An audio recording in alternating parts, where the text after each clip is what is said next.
Emma and her husband David were tired of city life. The noise, the pollution, the stress of Manhattan. They longed for peace, and so they decided to move to a quiet town called Nyack, nestled along the Hudson River, into a historic Victorian house. The real estate agent had a strange tension in his smile as he showed them the property. Built in the 1870s, he said, fully restored, but there's one more thing. David frowned. What kind of thing? The agent hesitated. The house has a history. Locals say it's haunted. Former owners truly believed it. Emma laughed. A haunted house? You're serious? Yes. In fact, it went to court in 1991 because the seller didn't disclose the ghosts. Emma and David dismissed the stories as folklore. They bought the house at a good price and moved in. That night, as they sat alone in their new living room, the wind howled outside. Curtains swayed gently. The walls creaked. Old house noises, David said with a shrug. But Emma saw something in the antique mirror in the corner. Beside her own reflection stood the faint silhouette of a woman in a gray dress, eyes empty. In the first few weeks, only minor strange things happened. Doors closed by themselves. Footsteps echoed from the attic. Some mornings, Emma felt the pressure of someone sitting at the end of their bed. One night, at exactly 3:12 a.m., Emma woke up screaming. David turned on the light, panicked. There was someone at the foot of the bed, Emma whispered, trembling. David looked around. No one was there. The next day, Emma dove into old newspaper archives and found terrifying details about the house's past. In 1902, the first owner, Helen Ackley, fell to her death on the stairs while alone. In 1934, her son James was found hanged in the basement. In the 1960s, a family claimed their children were speaking with a ghost woman and moved out immediately.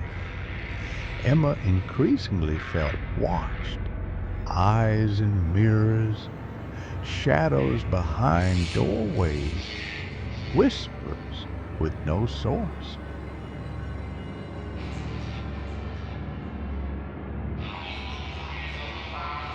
One night, David heard voices in the kitchen. A whisper repeated again and again. They left me here, so cold. Why didn't you bury me? He dropped the glass in his hand. As he approached, the kitchen door slammed shut and locked itself. By the time Emma got there, David was crouched in the corner, eyes shut, muttering prayers. What happened? Something grabbed me. I didn't see it, but I felt its breath on my neck. From that night on, David refused to stay in the house. He started searching for hotels, but Emma was obsessed. This house has a secret, she said. We were meant to find it.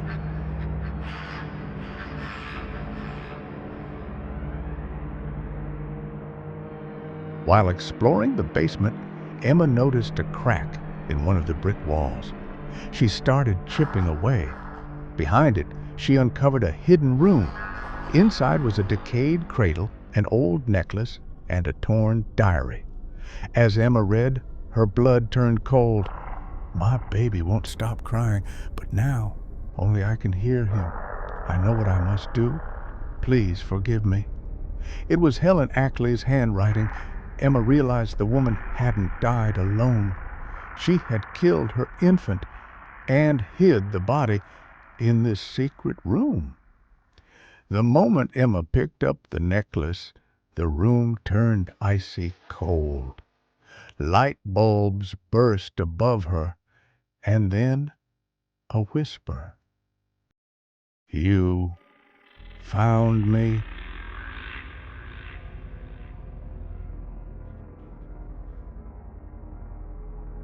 From that day, the house became unlivable. Shadows moved in daylight. Emma saw Helen's face in the mirror each night. The cradle creaked with invisible movement. A baby's cries echoed through the walls. One night, while lying in bed, a strong perfume filled the room.